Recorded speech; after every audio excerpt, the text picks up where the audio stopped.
আলহামদুলিল্লাহি রাব্বিল আলামিন ওয়াসসালাতু ওয়াসসালামু আলা সাইয়্যিদিল মুরসালিন আম্মা বা'দ ফাআউযু বিল্লাহি মিনাশ শাইতানির রাজীম বিসমিল্লাহির রহমানির রহিম আসসালাতু ওয়াসসালামু আলাইকা ইয়া রাসূলুল্লাহ ওয়া আলা আলিকা ওয়া আসহাবিকা ইয়া হাবিবাল্লাহ আসসালাতু ওয়াসসালামু আলাইকা ইয়া নবিয়াল্লাহ ওয়া আলা আলিকা ওয়া আসহাবিকা ইয়া নূরাল্লাহ। প্রিয় ইসলামী ভাইরা, মাদানী চ্যানেলের দর্শক শ্রোতা, আপনাদেরকে আরও একবার স্বাগত জানাচ্ছি। মাদানী চ্যানেলের ধারাবাহিক অনুষ্ঠান অনন্য ব্যক্তিত্ব, এই অনুষ্ঠান আপনারা যেখান থেকে দেখছেন আশা করি আপনারা মোহাব্বত, ভালোবাসা, আন্তরিকতা নিয়ে শুরু থেকে শেষ পর্যন্ত এই অনুষ্ঠানটি দেখবেন। যারা সোশ্যাল মিডিয়ার মাধ্যমে দেখতে পাচ্ছেন, আপনি লাইক, কমেন্টস এবং বিশেষ করে শেয়ার করে অপরকে দেখার সুযোগ করে দিবেন। এতে করে ইনশাআল্লাহ যদি কেউ শুনে আগ্রহ নিয়ে দেখে এরপর সে যদি আমল করে সাবাব আপনিও পেয়ে যাবেন, আমি তো অবশ্যই পাবো ইনশাআল্লাহ তাআলা। দরুদে পাকের ফজিলাতের মধ্যে আসছে আল্লাহ পাকের পেয়ারা রসুল, নূরানি নবী, দরদি নবী, মা আমেনার বাগানের সুবাসিত ফুল, রসুল মকবুল হুজুর করিম সাল্লাল্লাহু আলাইহি ওয়াসাল্লাম ইরশাদ ফরমান, তোমরা যেখানে থাকো আমার উপর দরুদ পড়ো, তোমাদের দরুদ আমার নিকট পৌঁছে থাকে। সুবহানাল্লাহ। যে দরুদ রসুল পাক সাল্লাল্লাহু আলাইহি ওয়াসাল্লামের নিকট পৌঁছে থাকে সে দরুদ আমরা কেন পড়ব না? আমরা নিঃসন্দেহে মোহাব্বত নিয়ে, ভালোবাসা নিয়ে, আন্তরিকতা নিয়ে রসুল করিম সাল্লাল্লাহু আলাইহি ওয়াসাল্লামের উপর দরুদ শরীফ পাঠ করব। সাল্লু আলাল হাবিব সাল্লাল্লাহু তাআলা আলা মুহাম্মদ সাল্লাল্লাহু তাআলা আলাইহি ওয়াসাল্লাম। প্রিয় ইসলামীরা, মাদানী চ্যানেলের দর্শক শ্রোতা, অনন্য ব্যক্তিত্ব, প্রত্যেক ওলি আল্লাহ বুজুর্গই অনন্য। তাদের সিরাত, তাদের জিন্দেগি, তাদের হায়াত, তাদের ওয়াক্ত যদি আপনি দেখেন, কোনো না কোনো এমন কিছু আমল, এমন কিছু দৃষ্টান্ত তারা করে গিয়েছেন যার কারণে তারা এই পৃথিবীর মধ্যে অতুলনীয় হয়েছেন, অনন্য হয়েছেন। তা আজকে আমরা আপনাদেরকে জানাবো হযরত দাতা আলী হাজবেরি রহমতুল্লাহ আলাই বা হযরত দাতা গঞ্জবক্স আলী হাজবেরি রহমতুল্লাহ আলাই, যার নাম আপনারা অনেকেই শুনেছেন। তো ইনার তো জিন্দগির অনেক পার্টস রয়েছে, অর্থাৎ ওনার জিন্দগির অনেক অধ্যায় রয়েছে ইনার চরিত্রের মধ্যে। তবে তিনি যে দৃষ্টান্ত স্থাপন করেছেন, যেটার জন্য তিনি তাকে আমরা অনন্য ব্যক্তিত্বের অধিকারী বলতে পারি, সেটা হচ্ছে যে আদবের শিক্ষা। আদব কেমন করা লাগে, আদব কেমন হওয়া উচিত, সে বিষয়ে তিনি কি দৃষ্টান্ত স্থাপন করেছেন সে সম্পর্কে ইনশাআল্লাহ তাআলা আজকে আমরা জানব। প্রথমে আসুন আমরা আদবের গুরুত্ব সম্পর্কে কিছু রসুল করিম সাল্লাল্লাহু আলাইহি ওয়াসাল্লাম এর জবান মোবারক থেকে ইরশাদে মোবারকা আমরা চাইলে শুনতে পারি এবং আদব কাকে বলে সে সম্পর্কে আমরা জানতে পারি। হযরত দাতা আলী গঞ্জবক্স আলী হাজবেরি রহমতুল্লাহ আলাইহি ইনি বলেন, আদব এর ব্যাপারে তিনি বলেন তিনটি বিষয় উল্লেখ করেছেন। নাম্বার 1, আদব কাকে বলে। প্রথম আমাদের জানতে হবে আদব কাকে বলে, আদবটা। নাম্বার 2, আদবের প্রকারভেদ। নাম্বার 3, বিভিন্ন ধরনের জীবন আদব। কাশফুল মাহজুব শরীফের এই অধ্যায় থেকে দাতা আলী হাজবেরি রহমতুল্লাহ আলাইয়ের শিক্ষা ও কিছু উপদেশ আমরা ইনশাআল্লাহ আমি চেষ্টা করব আপনাদের সম্মুখে উপস্থাপন করার জন্য। আল্লাহ পাক আমাদেরকে আউলিয়া কেরামকে ভালোবাসার, মোহাব্বত করার সে তৌফিক দান করুক। আসলে দাতা আলী হাজবেরি রহমতুল্লাহ আলাই ইনি অত্যন্ত দক্ষ একজন ট্যালেন্ট আলিম ছিলেন, অনেক কিতাব লিখেছেন, কিন্তু আফসোস তার কিতাবগুলো হয়তো আমরা পাওয়ার মতো পাচ্ছি না বা আমাদের নিকটে এখনো পৌঁছায়নি। তার একটি অসাধারণ কিতাব কাশফুল মাহজুব, যেটার সম্পর্কে বলছিলাম, যেটা এখনও পাওয়া যায়। কাশফুল মাহজুব মূলত সেটা ফার্সি ভাষার মধ্যে লেখা, এর উর্দু অনুবাদও বাজারে পাওয়া যায়। কাশফুল মাহজুব এমন একটি অসাধারণ কিতাব যা বড় বড় সুফিয়া কেরামগণ পড়তেন এবং তাদের শাগরেদ যারা রয়েছে ইনাদেরকে পড়াতেন। কাশ অর্থ হলো খোলা, আর মাহজুব এর অর্থ হলো পর্দার আড়ালে থাকা জিনিস। গুনাহের কারণে অন্তরে যে ময়লা জমে যায় সুফিয়া কেরাম তাকে হিজাব বলেন। এভাবে কাশফুল মাহজুব এর অর্থ দাঁড়াবে অন্তরের পর্দা খোলার কিতাব, অন্তরের যে পর্দা সেটা খোলার কিতাব। নিজামুদ্দিন আউলিয়া বলতেন, যার কোনো পীরে কামিল নেই সে যেন কাশফুল মাহজুব পড়ে নে, পীরে কামিল পেয়ে যাবে। তাহলে নিজামুদ্দিন আউলিয়া, ভারতবর্ষের অনেক বড় বলি, তিনিও কাশফুল মাজু পড়ার জন্য উৎসাহ দিয়েছেন। তো এর আলোকে ইনশাআল্লাহ তাআলা আমি আপনাদেরকে কিছু জানানোর চেষ্টা করব। আদব শেখাচ্ছে আমার দাতা আলী হাজবেরি রহমতুল্লাহ আলাইহি, যার কারণে তিনি অনন্য ব্যক্তিত্বের অধিকারী হয়েছেন। দাতা আলী হাজবেরি, হযরত দাতা গঞ্জে বখশ আলী হাজবেরি রহমতুল্লাহ আলাইহি বলেন, সমস্ত দিন ও দুনিয়ার কাজের সৌন্দর্য আদবের মধ্যে নিহিত। দিন এবং দুনিয়ার সৌন্দর্য বলেন, আখিরাতের সৌন্দর্য বলেন, এগুলার সৌন্দর্যটা মূলত আদবের মধ্যে আছে। প্রত্যেক ব্যক্তির জন্য তার মর্যাদা অনুযায়ী আলাদা আলাদা আদব রয়েছে। ভদ্রতা, সুন্নাত এবং সম্মানের সুযোগ, সম্মানের সুরক্ষা আদবের মধ্যে হয়। আল্লাহ পাক কুরআনুল কারীমে সূরা তাহরিমের 6 নং আয়াত আল্লাহ তাআলা ইরশাদ ফরমান, কানজুল ঈমান থেকে অনুবাদ, হে ঈমানদারগণ, নিজেদেরকে এবং নিজেদের পরিবারবর্গকে ওই আগুন থেকে রক্ষা করো যার ইন্ধন হচ্ছে মানুষ ও পাথর। তো সাহাবায়ে কেরাম, সাহাবিয়ে রসুল, সুলতান আল মুফাসসিরিন হযরত আল্লামা ইবনে আব্বাস রাদিয়াল্লাহু তাআলা আনহুমা এই আয়াতের তাফসীরের মধ্যে বলেন, হে ঈমানদারগণ, তোমাদের উপর আবশ্যক যে তোমরা নিজেদের এবং নিজেদের পরিবারকে জাহান্নামের আগুন থেকে বাঁচাও। তো এটা কিভাবে হবে? তোমরা কিভাবে নিজেদেরকে এবং নিজেদের পরিবারকে সে আগুন থেকে বাঁচাতে পারো? এর উপায় হলো তোমরা নিজেরাই দ্বীনের জ্ঞান অর্জন করো এবং তোমাদের পরিবার পরিজনকে দ্বীনের জ্ঞান শিখাও, নিজেরাও আদব শিখো, তোমাদের পরিবার বর্গকেও আদব শিক্ষা দাও। তো মুসলমানদের প্রিয় আম্মাজান হযরত আয়েশা সিদ্দিকা তৈবা তাহেরা রাদিয়াল্লাহু তাআলা আনহা থেকে বর্ণিত, নবী করিম সাল্লাল্লাহু আলাইহি ওয়াসাল্লাম ইরশাদ ফরমান যে সন্তানের উপর তার বাবা এবং মার হক হলো যে সে তার একটি সুন্দর নাম রাখবে এবং তাকে উত্তম আদব শিখাবে। উত্তম আদব, তা আদবটা হচ্ছে মেন। আর ওলি আল্লাহ তা আদবের মধ্যেই ছিলেন। আর দাতা আলী হাজবেরি আদবকে বেশি গুরুত্ব দিয়েছেন। তো আদব হলো বন্দেগীর, আমরা বলি না ইবাদত বন্দেগী, তো বন্দেগীর মূল হচ্ছে আদব। হযরত মূসা আলাইহিস সালাম যখন তুর পর্বতে উপস্থিত হলেন, আল্লাহর সাথে কথা বলার জন্য তুর পর্বতে চলে যেতেন, তখন আল্লাহ পাক প্রথমে যে কথাটি তাকে ইরশাদ করলেন, সূরা তাহার 12 নং আয়াত আল্লাহ তাআলা জানিয়ে দিচ্ছেন, কানজুল ঈমান থেকে অনুবাদ, নিশ্চয় আমি তোমার রব এবং তুমি আপন জুতা খুলে ফেলো। আমি তোমার রব, তুমি আপন জুতা খুলে ফেলো। নিশ্চয় তুমি পবিত্র উপত্যকা তোয়া এর মধ্যে এসেছো। যেমন আমরা তুর পাহাড় বলি, তোয়া, ওটা হচ্ছে তোয়া। তো মুফাসসির কেরাম বলেন, আল্লাহ পাক মূসা আলাইহিস সালামকে নালাইন শরীফ, ইনার জুতা মোবারক খোলার আদেশ দিয়েছেন। এর একটি কারণ ছিল যে বাদশার দরবারে জুতা খুলে উপস্থিত হওয়াটাই হচ্ছে আদব। আল্লাহ পাক তো আহকামুল হাকিমিন, হযরত মূসা আলাইহিস সালাম কায়নাতের সৃষ্টিকর্তার সামনে উপস্থিত হয়েছেন এবং উপত্যকাটিও পবিত্র। আদেশ হলো যে হে মূসা, আপনার দয়ের প্রতিপালক আর তার বরকতময় উপত্যকার আদবের জুতা তুমি খুলে ফেলো। সুবহানাল্লাহ, যে একজন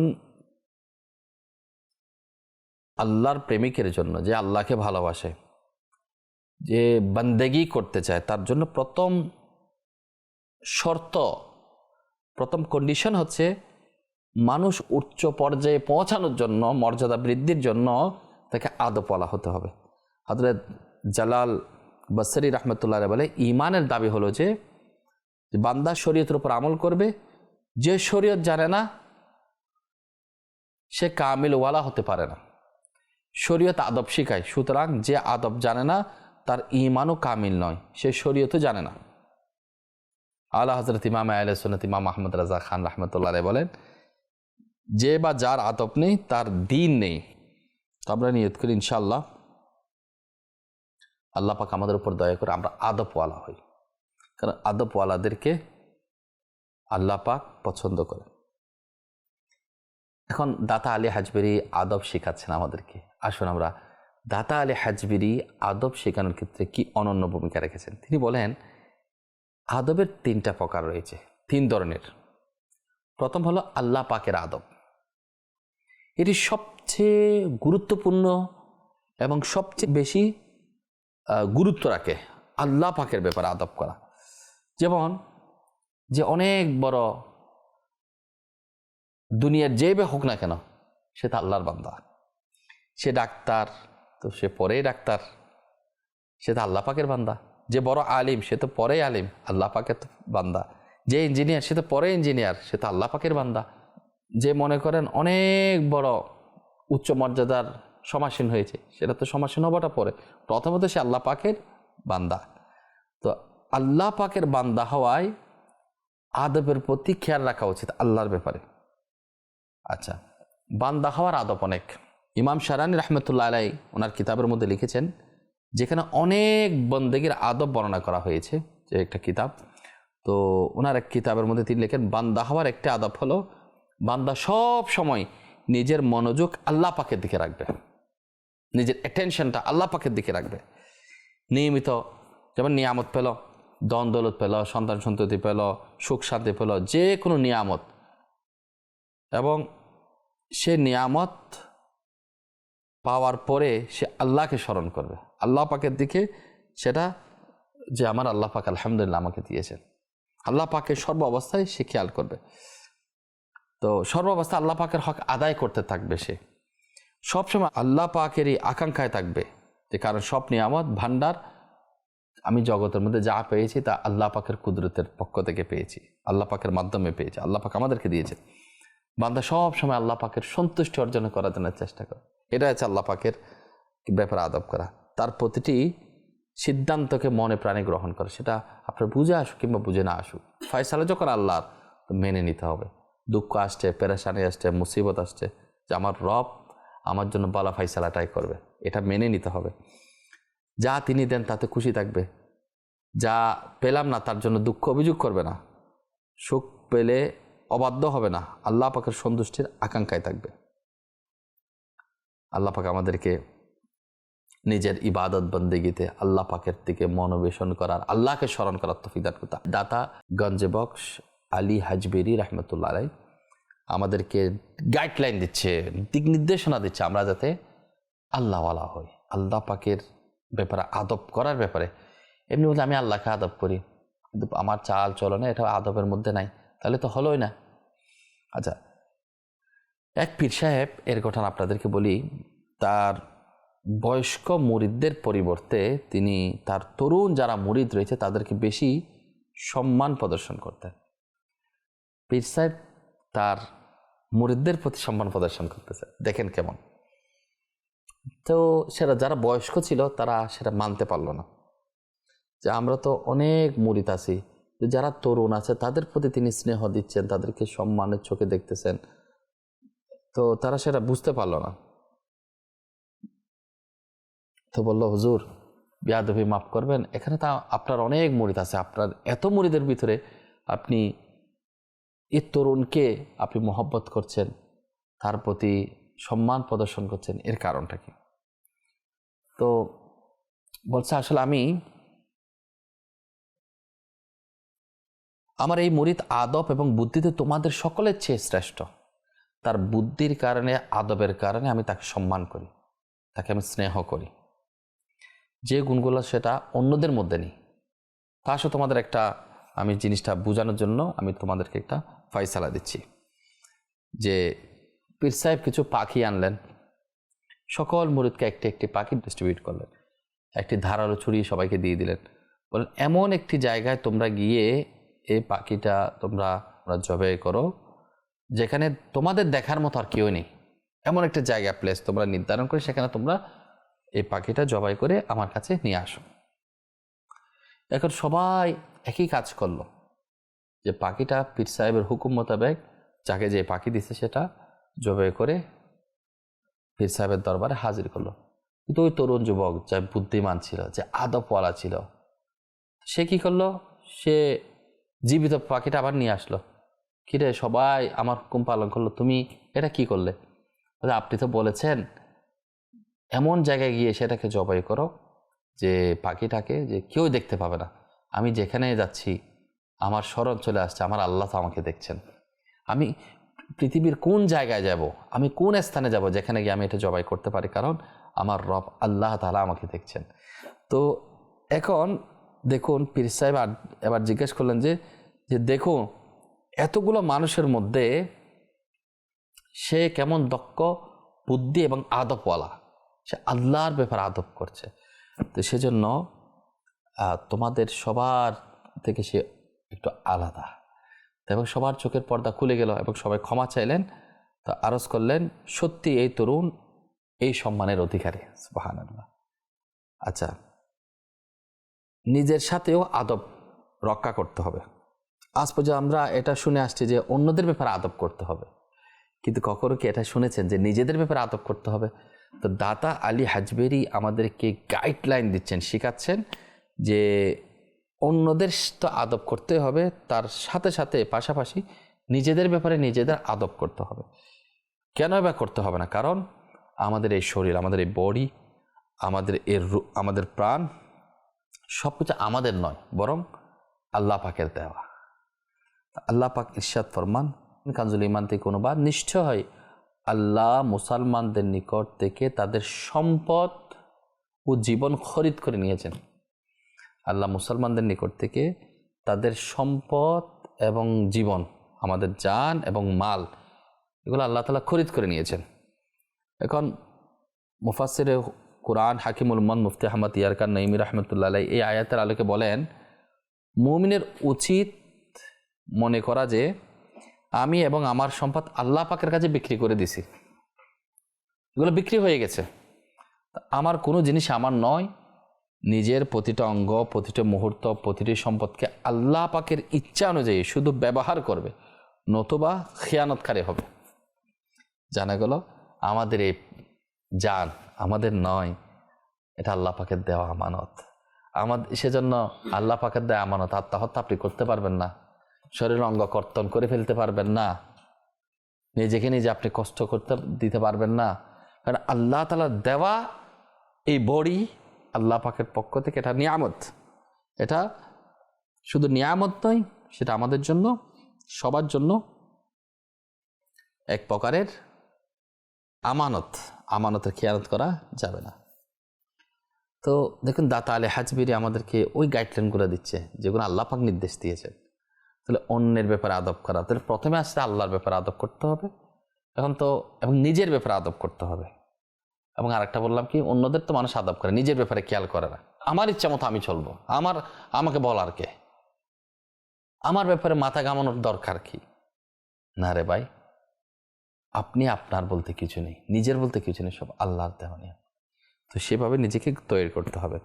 তো দাতা হুজুর কেবলা রাহমাতুল্লাহ আলাইহি বলেন 3 নম্বরে যে জীবনের বিভিন্ন আদব তিনি আমাদেরকে গাইডলাইন দিচ্ছেন। সো ইনি অনেক অনন্যের অধিকারী, আদবের ব্যাপারে শিষ্টাচার তিনি আমাদেরকে শেখাচ্ছেন, আদব আমাদেরকে গাইডলাইন দিচ্ছেন।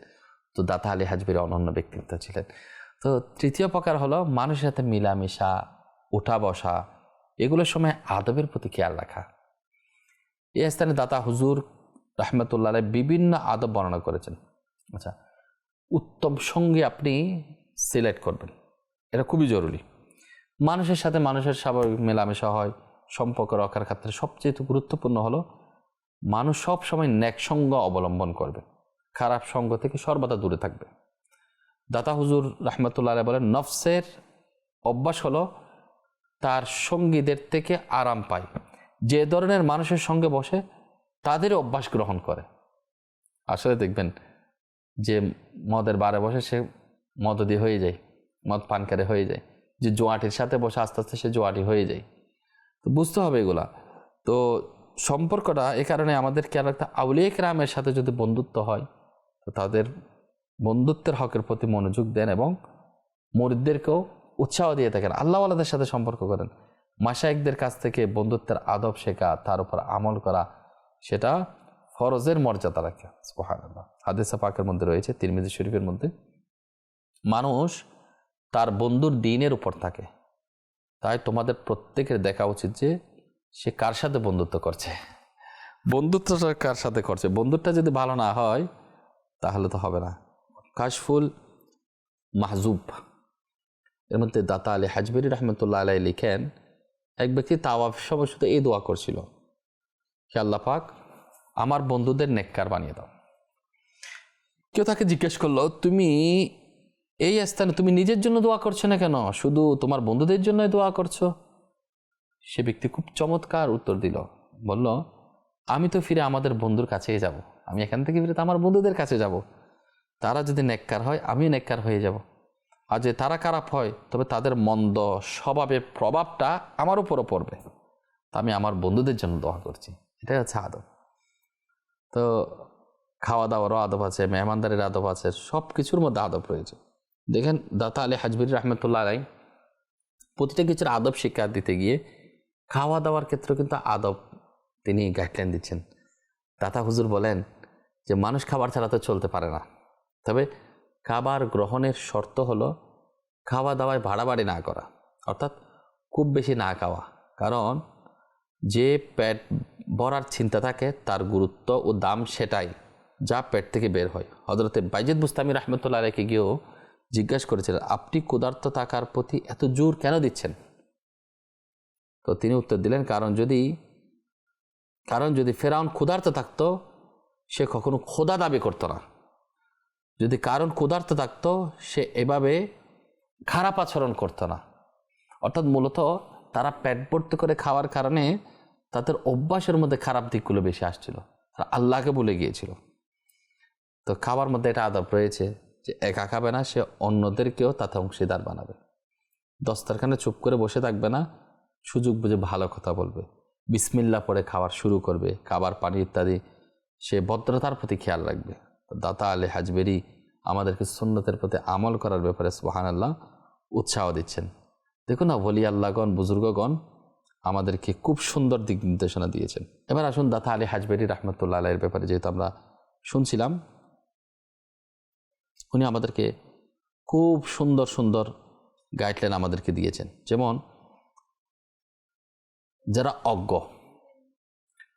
অজ্ঞদের অজ্ঞতার উপর ধৈর্য ধারণ করার এটার মধ্যে পুরস্কার রয়েছে। যারা মূর্খ অজ্ঞ মানুষ, তাদের থেকে তাদের অজ্ঞতার উপর আমাদেরকে সবর করতে হবে। তো শাইখুল মাশাইখ হযরত দাতা আলী হাজবেরি রহমতুল্লাহ আলাই তার কাশফুল মাহজুব শরীফের মধ্যে তিনি এক অনন্য শিক্ষণীয় ঘটনা রেখেছে। আমি আপনাদের সম্মুখে সামারিটা বলার চেষ্টা করছি। তিনি বলেন, একবার আমি আমার একটা সমস্যা দেখা দিয়েছিল, আর এর আগেও আমার উপর একই রকম সমস্যা আসছিল। তা আমি সে সময় হযরত বাইজিদ বুস্তামি রহমতুল্লাহ আলাইয়ের মাজার শরীফে উপস্থিত হয়েছিলাম, যার বরকতে আমার সমস্যাগুলো সমাধান হয়ে গিয়েছিল। এবার যখন আমার সমস্যা দেখা দিল, আমি হযরত বাইজিদ বুস্তামি রহমতুল্লাহ আলাইয়ের নুরানি মাজার শরীফে হাজির হলাম। 3 মাস পর্যন্ত মাজার শরীফে উপস্থিত ছিলাম। প্রতিদিন 3 বার গোসল, 30 বার ওযু করতাম। পবিত্রতা এবং আদবের প্রতি সম্পূর্ণ আমি খেয়াল রাখতাম। কিন্তু আমার সমস্যার সমাধান হলো না। কুদরতের হয়তো এটাই মঞ্জুর ছিল যে এবার ওলির মাজারে হাজির হয়ে নয়, বরং অভিজ্ঞতা ও পর্যবেক্ষণের মাধ্যমে সমস্যা সমাধান করতে হবে। প্রতিটা বিষয় আমি বাইজিদ বুস্তামির মাজার শরীফে যাই, এখন আলহামদুলিল্লাহ আমি সমাধান পাই। কিন্তু এই বিষয়টা আমি এত কিছু করার পরেও আমি সলভ করতে পারছি না। তো মনে হলো যে এটার হয়তো কুদরতের একটা ফাইসালা, যে এটাই যে মঞ্জুর, তুমি এখন মাজার শরীফ থেকে বের হও, অভিজ্ঞতা এবং পর্যবেক্ষণের মাধ্যমে তুমি এটা সলভ। তিনি বললেন, যখন দুশ্চিন্তা দূর হলো না, তখন আমি খোরাসান যাওয়ার সিদ্ধান্ত নিলাম। খোরাসানে যাওয়ার পর একটি গ্রামে পৌঁছালাম, সেখানে একটি খানকা দেখতে পেলাম। আমরা বলি না খানকা শরীফ, খানকা দেখতে পেলাম। আগের যুগের আউলিয়া কেরামগণ মাদ্রাসা ইবাদতগাহ তৈরি করতেন, সেখানে তারা তাদের মুরিদদের প্রশিক্ষণ দিতেন।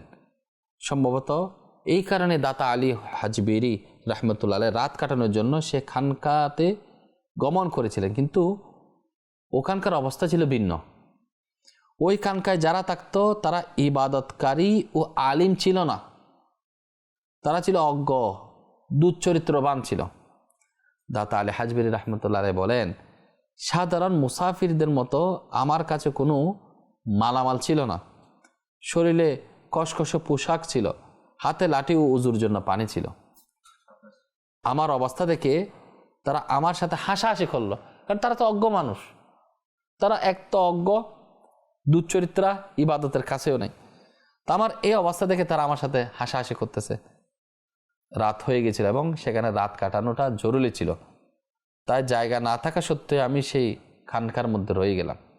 তারা আমাকে নিচতলায় থাকতে দিল এবং নিজেরা উপরের তলায় চলে গেল। খাওয়ার সময় হলে তারা মেহমানদারির আদবের প্রতি কোনো খেয়ালই রাখলো না। আমাকে ছত্রাক পড়া শুকনা রুটি দিল, নিজেরা সুস্বাদু খাবার খেতে লাগলো। পাশাপাশি আমাকে নিয়ে ঠাট্টাও করতে লাগলো। খাওয়ার পর তারা তরমুজ খেল, ডিমের খুশ আমাকে ছুঁড়ে মারলো। দেন বেয়াদব টাইপের আর কি। মোট কথা যতদূর সম্ভব তারা আমাকে কষ্ট দিল, আমাকে অপমান করলো, আমাকে ধৈর্যের সাথে এসব কিছু আমাকে সবর করতে হলো, সহ্য করতে হলো আমাকে। ব্যাস শুধু তাদের এই আচরণের প্রতি ধৈর্য করার বরকতে আল্লাহ তাআলা আমার প্রবলেম সলভ করে দিয়েছে। যে জিনিসটা আমি প্রবলেমে পড়লে, সমস্যায় পড়লে বাইজিদ বুস্তামি রহমতুল্লাহ আলাইহি বারগাহে হাজিরি দেওয়ার সাথে সাথে সমাধান হয়, কুদরতের কি নিজাম। এই সমস্যাটা সমাধান হচ্ছিল না। আমি যখন খোরাসানে গেলাম, ওই যে কানকাতে অবস্থান করলাম, কিছু দুশ্চরিত্র লোকের অসহ্য আচরণের পরে আমি সবর করার কারণে আল্লাহ পাক আমার প্রবলেম সলভ করে দিয়েছেন। সুবহানাল্লাহ। সেজন্য যারা অজ্ঞ মানুষ, অজ্ঞ জ্ঞানী নয়, অজ্ঞদের অজ্ঞতার উপর ধৈর্য ধারণ করা, এটা একটি আদব। এটা দাতা আলী হাজবেরি রহমতুল্লাহ আলাইহি আমাদেরকে শিখিয়ে দিয়েছেন। যে বলেন, আমাদের উচিত এমন লোকদের কথা, তাদের কার্যকলাপ, খারাপ আচরণে ধৈর্য ধারণ করা, তাদের খারাপের উত্তর ভালোর মাধ্যমে দেওয়া। এটি ধৈর্যের একটি নেকি এবং অনেক সময় ধৈর্যের বরকতে অনেক বড় বড় সমস্যা আল্লাহ পাক সমাধান করে দেন। এখন অজ্ঞ মানুষ বুঝে না, আমাকে হুটহাট কিছু বলে ফেললো, আমাকে মন্দ বলতে শুরু করলো। তাদের মন্দ বলার কারণে আমি তাদেরকে মন্দ বলা শুরু করে দিলে আমি কিন্তু ফেলেই যাচ্ছি। তো দাতা আলী হাজবেরি আমাদেরকে আদব শিখিয়ে জানিয়ে দিয়েছেন, যত বলে আপনার সাথে যেমন আচরণ করুন না কেন, আপনি সবরের মধ্যে থাকেন। তো আমি আপনাদেরকে রিকোয়েস্ট করব, ওলি আল্লাহগণ অনন্য ব্যক্তিত্বের অধিকারী ছিলেন। আপনি যদি অনন্য ব্যক্তিত্বের অধিকারী হতে চান, তো আদব নিজে শিখুন, অপরকে শিখান। দাতা আলী হাজবেরির নসিহত এবং পদ্ধতি অবলম্বন করি। দাওয়াত ইসলামের 163টি সুন্নত এবং আদব, বিভিন্ন সুন্নত এবং আদবের উপর রিসালা পুস্তিকা রয়েছে মাকতাবাতুল মদিনা থেকে। এগুলো আপনারা সংগ্রহ করুন। উঠা বসা, চলা ফেরা, কথাবার্তা, চাল চলন, প্রতিটা সুন্নত তো আমাদের শিখতে হবে।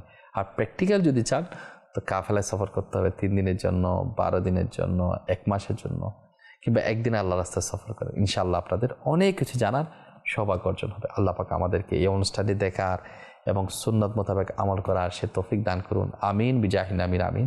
সাল্লু আলাল হাবিব সাল্লাল্লাহু তাআলা আলা মুহাম্মদ সাল্লাল্লাহু তাআলা আলাইহি ওয়াসাল্লাম।